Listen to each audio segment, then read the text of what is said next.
Hola, ¿qué tal amigas, amigos? ¿Cómo están ustedes? Aquí estamos en un programa más de ¿Qué propone?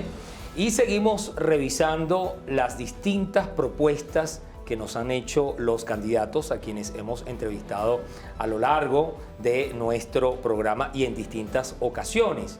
En esta oportunidad vamos a meternos a hurgar en el tema petrolero con el ingeniero Rafael Gallegos, ingeniero petrolero. ¿Cómo está? Es integrante de la Coordinación Nacional de Gente del Petróleo. Y bueno, vamos precisamente a arrancar porque hay propuestas, por ejemplo, de privatizar la empresa petrolera. Y vamos a recordar lo que han dicho sobre este tema nuestros candidatos entrevistados. ¿Qué queda de PDVSA? Es lo que yo te pregunto. ¿De PDVSA quedan las deudas? Hipotecadas hasta los tequeteques. Unas operaciones tremendamente peligrosas donde los trabajadores petroleros exponen su vida y reservas de petróleo para los próximos 4.000 millones de años, al ritmo que se está consumiendo ahorita, produciendo ahorita. Y el petróleo, según muchos analistas, debido a la transición energética, le queda una ventana de quizás 40, 50, a lo sumo 60. Entonces, ¿qué es PDVSA hoy? Un monstruo saqueado, que fue una de las 3 empresas más productivas y seguras del mundo, y no queda nada. Entonces hoy, ¿qué hay que hacer? No solamente con PDVSA, yo creo que las empresas que se han convertido en huecos negros para que unos cuantos hagan mucha plata y el país esté cada vez más pobre, hay que ir a un proceso de apertura total. Algunas se podrán recuperar y ponerlas a competir y otras no, porque ya simplemente son ¿Apertura es inviables. privatizar? Claro, capital privado, nacional e internacional. PDVSA hay que convertirla en una especie de empresa gestora de la explotación de la riqueza petrolera a través de alianzas que se deben desarrollar con empresas privadas. Yo voy a impulsar una nueva apertura petrolera para Venezuela, para que vengan las mejores empresas, las más calificadas, las que tengan mayor solvencia financiera a sacar adelante de nuevo la producción petrolera que el socialismo del siglo XXI arruinó y destruyó. Estamos hablando de recuperar nuevamente PDVSA por la vía de una apertura petrolera abierta a capital internacional. No privatizarla. A empresas extranjeras, una apertura completa. Pero apertura no es privatizar. Sí, exacto. Y donde tengamos, bueno, por necesidad financiera, de mercado o tecnológica, que dar, bueno, rienda suelta a una verdadera apertura petrolera. La participación de capital privado, empresas privadas, que vengan todas las que quieran. Eso lo estamos planteando o teniendo como visión. Hay que promover inversión extranjera en Venezuela que nos ayude a recuperar todo lo que tiene que ver con la industria nacional, que pasa desde la industria petrolera, y todo lo que tiene que ver con los bienes que están bajo la tierra, lo que nos acostumbraron tristemente a vivir de la Venezuela rentista. Yo no creo en la Venezuela rentista. El rentismo no trajo más que pobreza a nuestras naciones. Bueno, usted es un conocedor de la materia petrolera. ¿Esa idea de privatizar la industria petrolera venezolana es una buena idea? ¿Cómo lo revisa usted? Lo que pasa es que yo creo que es una palabra mal utilizada, porque privatizar tiene varias connotaciones. Una de las connotaciones es, por ejemplo, vender los activos de la industria, que no es lo mismo que dicen otros de incorporar capitales a la industria. Entonces yo creo que privatizar es un qué, el cómo es en lo que tenemos que ahondar. Porque yo creo que hay un gran consenso entre todas las tendencias en cuanto a incorporar capital privado a la industria petrolera. Hasta la tendencia que hay de estatistas, lo que quieren que PDVSA vuelva a ser la PDVSA azul, dicen, bueno, sin capitales no se puede, simplemente por una razón, porque no hay plata. No hay dinero para arrancar a PDVSA, y PDVSA requiere cualquier concepción que se tenga, requiere por lo menos para producción entre 10, 15 mil millones de dólares al año, y eso no se puede venir, no está en Venezuela. No hay de dónde sacarlo. Eso tiene que venir de capitales extranjeros y ojalá viniera de algunos capitales nacionales. Entonces, la cuestión no es el que privatizar, no, tal vez la palabra clave sea incorporar capitales a la industria y la gran pregunta sea cómo se incorporan esos capitales a la industria. Hay uno que dice, bueno, vamos a vender los activos. Esa tendencia se ha venido abajo porque nadie va a vender a PDVSA a precios de gallina flaca. O sea, disculpe, le interrumpa. ¿Habría que venderla a precio de gallina flaca por la condición actual? Claro, por la condición actual. Entonces, simplemente es como una casa deteriorada o una casa nueva. ¿Cómo se vende? Se trata de vender nueva, pues. Ahora, pero independientemente de eso, donde yo veo un gran consenso y creo que en todas las tendencias es en incorporar capital a todas las operaciones. Entonces vamos a diferenciar algo. En cuanto al gas, simplemente la ley del gas permite que todos los capitales sean privados. En cuanto a la refinación, sale algo similar. En refinación se habla de meter 10, 15 mil millones de dólares, dicen unos, para recuperar la refinería. Otros dicen, no, vamos a meterlo por parte. En tal refinería hacemos estas operaciones, en otra hacemos otra y una primera etapa para satisfacer el mercado interno. Son tendencias que hay, pero todas coinciden en que hace falta capital internacional. Y en cuanto a lo más importante posiblemente, que es lo de exploración y producción, todos están de acuerdo en que hace falta mucho capital y ese capital se puede hacer, pero para ello hay que determinar una ley orgánica de hidrocarburos que diga cómo vamos a incorporar ese dinero. La Asamblea de 2015... O sea, habría que derogar la actual, reformarla. Sí, reformarla, por lo menos reformarla. También están las tendencias, pues otros dicen derogarla. De todas maneras, lo importante, sin entrar en esos detalles, es qué es lo que se requiere para poder levantar la industria. Hay un gran consenso. Yo sí diría una nueva ley orgánica, pero otros dirán se reforma esta. De todas formas, lo que sí se requiere es lo que ha hecho toda América Latina, desde México, Colombia, Ecuador, Brasil, Argentina, etcétera. ¿Qué es lo que han hecho? Nuevas leyes que plantean en primer lugar seleccionar una Agencia Nacional de Energía. ¿Qué es la Agencia Nacional de Energía? Un equipo de personas, lo más independientemente posible del gobierno, porque tampoco es que los que vengan van a ser enemigos del gobierno, pero sí con cierta autonomía, que seleccionen los lotes a subastar, los lotes energéticos a subastar dentro de la industria petrolera. Y luego esa ley que permita hacer rondas de negociación donde se liciten esos campos, donde con cierta libertad logren libertad para flexibilidad para los impuestos y para las regalías, logren ciertas condiciones y se lo den a los mejores. Eso quedaría daría a la larga que tendríamos muchas empresas privadas operando con una PDVSA redimensionada, porque PDVSA no puede volver a ser la PDVSA azul. Y quisiera hacer un paréntesis aquí, ¿por qué no puede volver a ser? Porque cuando nacionalizaron era como un carro que iba rodando y los pilotos lo fueron sustituyendo y al final se nacionalizó y continuó rodando el carro y se hicieron grandes logros que no es el momento de discutir. ¿Por qué le llaman la PDVSA azul? La PDVSA azul contra la PDVSA roja, pues. Ah, ok. O sea, y es que además la PDVSA anterior tenía el logo de azul.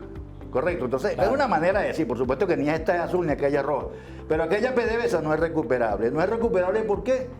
Porque esto es un carro chocado, un carro que podemos calificar de pérdida total y no podemos reparar un carro de pérdida total. No quiere decir que hay que desechar PDVSA, no, hay gente, adentro hay gente valiosa, hay algunos proyectos, hay algún levantamiento, pero para llegar a la empresa aquella que teníamos de 3, 4 millones de barriles diarios, que íbamos a 6 millones, íbamos a ser el cuarto país productor del mundo en el 2005, eso no se puede repetir con la estructura de esa PDVSA. Entonces, ¿qué se busca? Una PDVSA redimensionada, pero muchísimas empresas privadas trabajando y un gobierno coordinando y haciendo las políticas petroleras y manejando la cuestión de los PEP y manejando lo de Citgo, porque ojalá no la perdamos y Citgo se pueda mantener como una empresa de donde sacamos nuestros crudos pesados, los enviamos allá sin necesidad de mercadearlos, sino que tenemos, el crudo lo sacamos de nuestros pozos, el pesado, y lo llevamos directamente a los tanques de gasolina de los centros operativos del mundo. Ahora, fíjese, los candidatos no profundizan en los detalles que usted está analizando.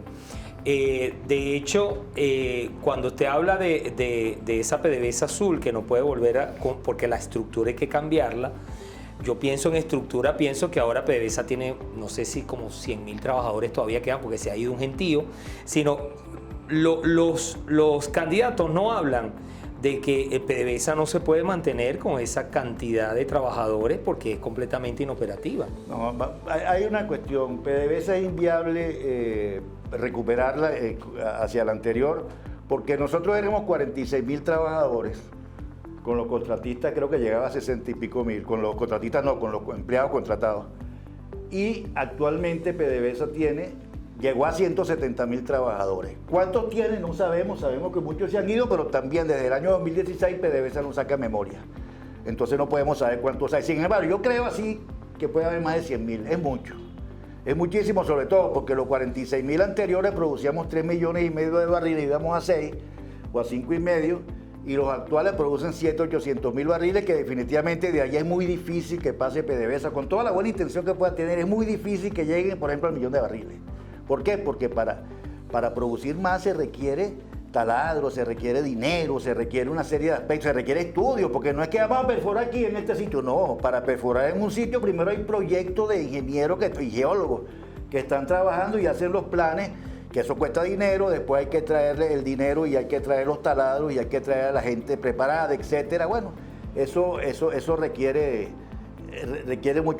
trabajo, requiere mucha gerencia, pues, y mucha estrategia.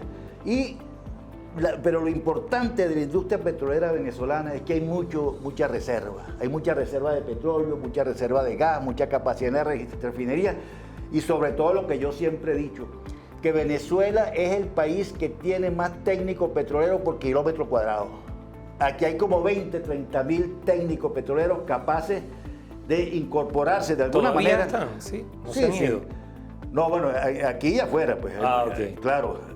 Pero hay muchos que vendrían con sus empresas como contratistas. Es decir, aquí hay muchísima capacidad. De hecho, aquí se han hecho como 5 o 6 planes petroleros. Pues. Y por cierto, hay uno que diseñó la gente del petróleo con otros organismos muy importantes, con más de 150 ingenieros del IESA, del Colegio de Ingenieros, Asociación de Ingenieros de Petróleo, de CEDISA, etcétera, etcétera, que es el plan de emergencia para entrar en PDVSA el día de más uno. Vamos a revisar también lo que han dicho nuestros candidatos entrevistados en torno a la apertura petrolera que ya usted tocaba. Una revisión minuciosa y exhaustiva. ¿Por qué? Bueno, porque desde que se acabó la llamada meritocracia en PDVSA, que a muchas personas quizás no les gusta que se pueda citar este tipo de nombres, bueno, la meritocracia eran personas que conocían la industria petrolera, y desde que se politizó, que se puso al servicio del Partido Socialista Unido de Venezuela, hemos visto cómo lamentablemente PDVSA, hoy una industria petrolera que llegó a producir cerca de 3 millones de barril día, apenas esté produciendo 500-600.000 barriles día. Yo no sé si pasar directamente a un periodo de privatización de PDVSA. Yo lo veo más bien como que PDVSA sea un actor más, con muchos actores. Mira, el problema es que tenemos hasta el año 2050, básicamente, y estamos en el 2023, es decir, apenas 30 años de máximo de producción petrolera posible. Después va a declinar el consumo. Entonces, ¿qué es lo que nosotros vemos? Para reactivar, para llegar a los 3.800.000 barriles de petróleo que teníamos, para llegar a los grados de refinación que teníamos hace solo 15 o 18 años, que era de 1.750.000 barriles diarios entre el centro refinador de Paraguaná, el centro refinador de Amoay, el Palito, José, etc. Nosotros necesitaríamos invertir unos 9.000 a 15.000 millones de dólares por año para reactivar esa... entonces, ¿se lo vamos a quitar a la salud? ¿Se lo vamos a quitar a la educación? No, si hay alguien que quiere venir a invertir y paga su impuesto y paga su regalía, o se modifica la ley, se tiene que modificar, por cierto, la ley de hidrocarburos, el decreto con rango, fuerza y valor de ley de hidrocarburos que dictó Chávez, que es un desastre porque cierra la participación privada prácticamente en todos los sectores en los que antes se admitía. Y parte de la crisis que estamos viviendo es porque desde la chalana hasta el autobús tiene que ser público. Diversificar la economía, que quizás siempre ha sido el principal elemento de discusión. Tú puedes diversificarla iniciándola con la explotación del petróleo, generando, por supuesto, estabilidad primero política y cambio político, generando algunos cambios dentro de nuestra propia ley, en este caso la ley de hidrocarburos, que generen cambios en el modelo del petróleo, ¿no? De cómo se están haciendo las transacciones económicas del petróleo para que sea atractivo para la empresa privada. A partir de allí, comienzas también a diversificar la economía. ¿Cómo la diversificas? Primero inicias con toda la actividad que esté conexa al negocio, a la misma empresa petrolera. Y pues, por supuesto, como cualquier economía del mundo, invertir en la producción agrícola y pecuaria. En algunos casos hay candidatos a lo que le preguntaba que si apertura es privatización y bueno, medio aceptaban, como que no se está claro en lo que significa apertura. ¿Qué se puede entender como apertura petrolera o una reapertura petrolera? La apertura petrolera fue una estrategia que utilizó la PDVSA nacionalizada en los años 90 con dos objetivos. Uno, atraer capitales que hacían falta. Y dos, para abrir a la industria al país, a los capitales y a lo mejor acabar un poco con esa empresa tan poderosa que era PDVSA respecto a Venezuela, pues. Y entonces, con esos dos objetivos, y hay que tomar en cuenta que sí, la apertura es para incorporar capitales, y tal vez la primera apertura petrolera del mundo se hizo en Venezuela, y se hizo de una manera sumamente limpia, por televisión, donde estaban los cheques, se veían los capitales que entraban, y fue muy exitosa porque de la apertura se logró levantar 500.000 barriles diarios en la faja petrolífera y 500.000 barriles diarios en los campos maduros, que eran campos viejos, que PDVSA no le convenía mucho meterse porque tenía más rentabilidad, por ejemplo, en Apure o en Monagas, pero había empresas a las que sí les convenía entrar ahí. Prácticamente como que se les hubiera alquilado. Fue un gran éxito, pues. Fue un éxito tremendo y Venezuela no perdió el control de su negocio. Entonces, aquí tenemos lo que yo digo, la palabra privatización nos trae dudas. Hay gente inclusive que le tiene miedo, que políticamente privatizar, que eso es entregar nuestros recursos. Otros dicen privatizar significa vender los activos. No, yo quisiera que la palabra privatizar no fuera el estigma, que se dijera incorporar capitales. Todas las tendencias quieren incorporar capitales privados a la industria petrolera porque no hay otro camino. Eso sería a través de que, por ejemplo, no sé, compra de acciones de PDVSA o unas empresas se quedan con un porcentaje de participación de PDVSA. ¿Cómo se hace eso? No, sería lo que estábamos hablando, una agencia de energía que determine lotes de inversión que se van a subastar. Si hicieran la subasta, llegan las empresas, cualquier empresa, y le decimos vamos a vender tal campo con tal potencial, con tales reservas, etcétera, etcétera. Y los que estén interesados ofertan y los que se ganen eso son los que ofrecen mejores condiciones. El que gane explota allí, pero eso sigue siendo de PDVSA. Bueno, explota allí su petróleo, la reserva es de PDVSA, pues, pero explota su petróleo y lo vende, pues eso no hay ningún inconveniente, como se hace en todas partes del mundo. Eso que estoy planteando se hizo en México. En México, en el año 2010, López Obrador y Peña Nieto, prácticamente la campaña se hizo sobre la reforma energética que comprendía el petróleo y comprendía la electricidad. Y ganó Peña Nieto y empezó su reforma energética.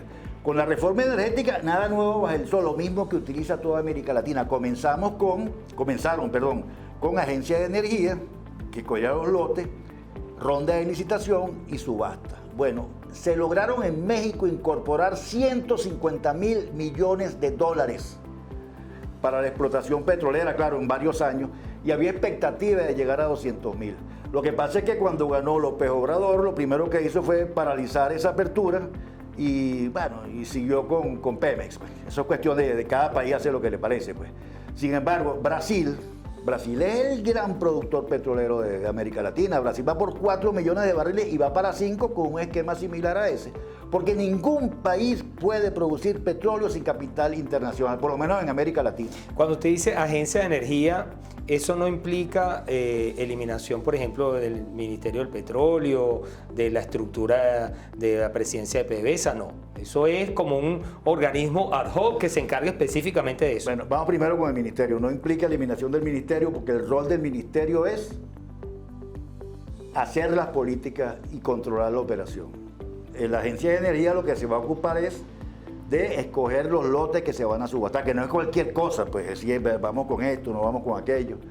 Y lo que se va a subastar y organizar la subasta. Luego seguiría el ministerio operando, aunque hay una tendencia que dice que el monitoreo lo debe hacer la agencia de energía, pero yo diría que es un detalle. El ministerio sigue ocupando su rol, pero en cuanto a PDVSA, por supuesto que PDVSA no va a ser la empresa exclusiva que explota petróleo en Venezuela. Puede decir, va a haber PDVSA como una empresa más, tal vez la que controle Cirgo, no lo sé, pero como una empresa más y con muchísimas empresas privadas compitiendo y PDVSA compitiendo en igualdad de condiciones con esas empresas privadas. Fíjese, hay algunos candidatos que han señalado que, y coinciden en ese planteamiento, que debido a esto del cambio climático, de las energías, las nuevas energías que se están proponiendo, el petróleo va a quedar rezagado y que a Venezuela le quedaría realmente entre 30 y 50 años máximo para sacarle provecho a la industria petrolera. ¿Hay chance en ese tiempo de aprovechar? La verdad es que sí, 30 años es bastante, ojalá fueran 30, 40 años. El cambio climático es algo que lo estamos viviendo. La gente quiere buscar al culpable, el CO2 que genera el petróleo. Resulta que no es tan así, hay muchas cosas también que influyen, pero también, por supuesto, el petróleo lo hace, pero hay una gran realidad. Las energías eléctricas, la energía solar, pero la energía solar y la eólica no han ido a la velocidad que se esperaba. Aquí, por ejemplo, están diciendo en el año 2030 en Europa no van a permitir carros de gasolina. ¿Y cómo van a hacer? Irán a irse a pie, la verdad. ¿Por qué? Porque hoy en día se producen 80 millones de carros en el mundo de vehículos y 5 millones apenas son de eléctricos, pues. Y en el año 2030 se van a producir 105, 110 millones de carros y apenas 15 van a ser eléctricos. O sea que hay más carros de gasolina que hoy, si sacamos la cuenta. Es decir, eso no va tan rápido como se quiere. Y aparte que hay otra cuestión con el petróleo. Pues en el petróleo hay una tecnología que se llama captura y almacenamiento de carbono, que está casi tan avanzada como la eólica, como la energía solar, que captura el carbono en la fuente y lo entierra en yacimientos viejos, pues eso otra, pero lo captura, pues, y eso puede traer como consecuencia que el petróleo sea más limpio. Y ninguna de esas tres tecnologías ha sido disruptiva, es decir, que cuando llegue, como cuando Edison inventó la luz, que el bombillo que apagó la industria petrolera, que lo que hacía era queroseno, o sea, pero cuando eso suceda, si la energía de almacenamiento de carbono, de captura y almacenamiento es disruptiva, simplemente va a haber petróleo para 100 años. Ahora, si eso no sucede, de todas maneras, las matrices energéticas, que son unas matrices que nos dan la fuente de donde sale la energía que consumimos, hoy en día el 75% de la energía que consumimos son petróleo, carbón o gas. El 75%. Y las matrices que hacen dicen que en el año 2030 también va a ser más o menos igual. O sea que todavía no se sustituye. Y hay algo más grave. El carbón fue sustituido, entre comillas, hace 100 años por el petróleo y todavía sigue siendo una de cada 4 o 5 fuentes de energía primaria que se utilizan en el carbón. O sea que no es tan fácil. ¿Por qué? Porque si nosotros cerramos los ojos y cerramos la industria petrolera, simplemente, señores, volvemos a la edad de piedra. Fíjense, no es un lujo que nos podamos dar, o nos quemamos o nos morimos. Es decir, ese es un dilema del siglo XXI que hay que manejarlo con mucha sindéresis, con mucho sistema global, con mucho equipo. Y yo siempre he propuesto que si de verdad queremos sustituir el petróleo para hacerlo más limpio, sustituirlo, hay que hacer como se hizo con el COVID. Trabajar todo el mundo y lograr en 3 años algo que hubiera tardado 15 años trabajando en equipo. A este paso que vamos, realmente Venezuela, que es la pregunta original, tiene muchísimo tiempo para desarrollar su petróleo y tiene mucho petróleo. Usted en la parte anterior, o al inicio, cuando estábamos revisando el tema de la estructura de PDVSA y de la cantidad de trabajadores antes versus los de ahora, eso los candidatos no lo tocan, pero definitivamente quiero ahondar porque tal como está la empresa, si se hace una reapertura petrolera, si se invierte, no, el inversor no va a querer invertir para perder. ¿Qué va a pasar con los trabajadores? ¿Hay que salir de trabajadores de PDVSA? Hay dos cosas. Uno, que lo que vayan a invertir, van a invertir en campo que van a manejar ellos. Es decir, pero la otra es que más de 150 técnicos, yo diría que mucho más, como de 10 organizaciones que tienen que ver con petróleo. Hemos trabajado en el plan táctico de emergencia desde el año 2017. El plan táctico de emergencia dice cómo hacemos para entrar a PDVSA en el día D+1. Ese plan contempla hasta la seguridad de los trabajadores, cómo se hace con los que están adentro, etcétera, etcétera. Por supuesto que adentro hay gente valiosa y mucha gente, por supuesto, se queda, pero nosotros no vamos, en caso a maltratar a nadie, sino que la gente o se reubica, a los que no estén haciendo una función de esa, o se reubica o simplemente se le liquida muy bien. O sea, ahí no se va a tratar mal a nadie, pero hay que ver que PDVSA tiene muchísimas empresas que no son PDVSA. También otra cosa que habría que hacer es liberar las empresas de PDVSA. O sea, hay PDVSA agrícola, PDVSA industrial, PDVSA no sé qué cosa, PDVSA que antes repartían cosas en los mercados. Eso simplemente, y creo que la actual administración está tendiendo un poquito a separar eso porque eso no es productivo.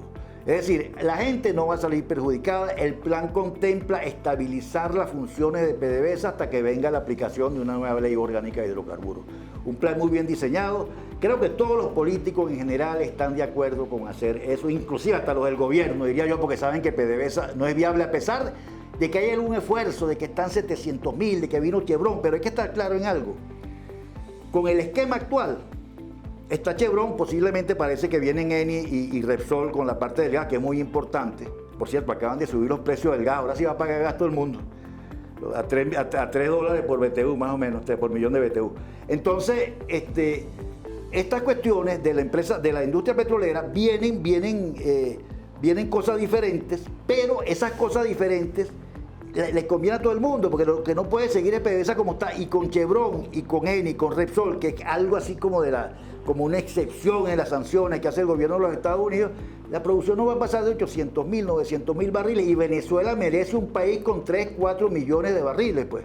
Entonces, en eso hay que estar claro, y todos los políticos están de acuerdo. Primero, que PDVSA como está no es viable. Segundo, que hay que incorporar capital privado. Tercero, que hay que poner empresas privadas. Cuarto, y lo más importante, que no se nos puede olvidar cuando hablamos de PDVSA, no basta tener una industria petrolera que dé mucho dinero. Hay que aprender a ver qué hacemos con ese dinero para que de verdad se convierta en pivote del desarrollo de Venezuela. O sea, que no solamente diseñar PDVSA, yo sí le pido a los candidatos presidenciales, a los precandidatos, que no solamente diseñar la PDVSA que viene, que hay que aclarar un poquito, hay que aclarar estos términos, pero aparte de eso, ¿qué hacer con los beneficios que tenga PDVSA? ¿Lo vamos a utilizar en lo que se utilizaba ahora? ¿O vamos a diseñar una manera de utilizar los beneficios para que eso genere desarrollo en el país? Toda esta cuestión hay que hacerla, y todavía algo más importante. No se puede pensar en una PDVSA y en los beneficios sin pensar en los cambios que hace falta para poder hacer esto con PDVSA. Hace falta un modelo diferente de gobierno. ¿Por qué un modelo diferente? Hacer las cosas de una manera diferente a como se han hecho. No estoy diciendo un nuevo gobierno, no quiero entrar en ese detalle, un modelo diferente. Yo considero que nosotros no podemos copiarnos de nadie. Hay gente que dice, no, vamos a hacer como hace Estados Unidos con la propiedad de los yacimientos, o como hace Brasil. No, la estrategia tenemos que diseñarla nosotros y utilizar eso que llaman benchmarking, que es ver los conocimientos, apropiarse y adaptarlos aquí. Usted decía qué hacer con los recursos de PDVSA y bueno, el señor candidato de uno de los COPEI, porque hay 2 COPEI, 3 AD, 4, no sé, bueno, Roberto Enríquez, él dice que copiar un poco el modelo de Noruega. Eso hay que pensarlo muy bien, porque hay una gran diferencia entre Noruega y Venezuela en cuanto al petróleo, entre muchísimas otras. Pero el petróleo llegó a Noruega cuando era un país compuesto, desarrollado, y el petróleo llegó a Venezuela cuando era un país con 34 años de vida promedio, palúdico y con el 90% analfabeta. La diferencia es fuerte. Aquí los gobiernos de la época de la República Civil, inclusive desde Medina Angarita o de López Contreras mismo, comenzaron a incorporar los beneficios petroleros para el desarrollo de Venezuela, y en realidad Venezuela entre el año 30 y el año 80 eran 2 países diferentes.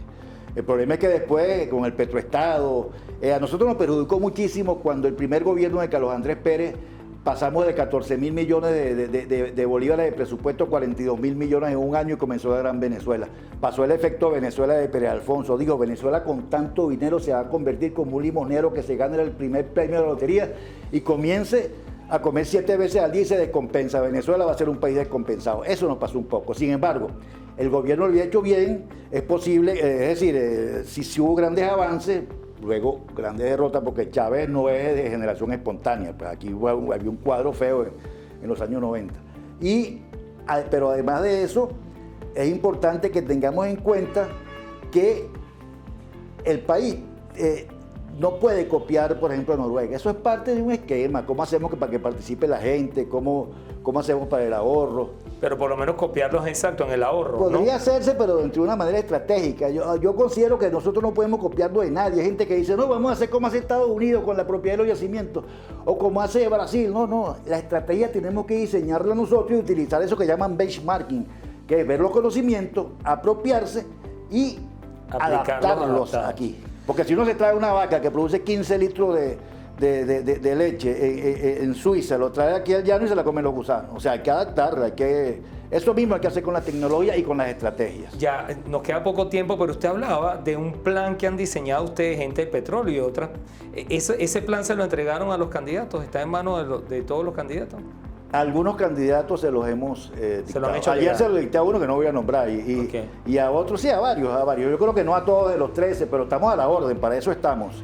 Y por lo menos a 4, 5, 6 precandidatos se lo hemos enseñado. Y ese plan usted decía que señala desde el día del día en que haya un cambio de gobierno. No, un cambio de modelo. Yo no quisiera modelo. de cambio de gobierno, un cambio de modelo de hacer las cosas. Porque inclusive, si hablamos cambio de gobierno y siguen haciendo lo mismo, no hacemos nada. Okay. Es decir, hay que alertar al Venezuela y a los políticos que aquí hace falta lo que llaman reingeniería en la cuestión herencial. Estamos muy lejos de cumplir los objetivos y por lo tanto hace falta cambios radicales. Entonces eso es un cambio de modelo. Bueno, cuando se comienzan a hacer las cosas diferentes, entonces se puede rescatar PDVSA, recuperar sus funciones mínimas, normales, sus funciones básicas, y entonces luego aplicar el modelo otro, porque hay lo siguiente: si mañana se acaban las sanciones, eso no quiere decir que va a resucitar PDVSA ni la industria petrolera. Hace falta, por eso yo digo que es integral, hace falta confianza, hace falta nuevas leyes, etcétera, porque nadie va a venir a traer aquí 10, 15 mil millones de dólares para que lo irrespeten o para que le digan que se lo está robando o para que le digan imperialista. No, con leyes claras, porque si no se van para Guyana, se van para Brasil, se van para Colombia o para Argentina, que es un potencial tremendo que tiene en el camino, porque hay que estar claro en algo: Venezuela dejó de ser el monopolio petrolero de América Latina. Bueno, se nos agotó el tiempo. Bueno, Muchísimas gracias. No. Rafael Gallegos nos acompañó en esta ocasión. Vamos a seguir revisando las distintas propuestas que han hecho, quise decir, los candidatos, y por eso la mesa sigue servida. Todos queremos saber qué proponen y en este caso, cómo lo vamos a revisar.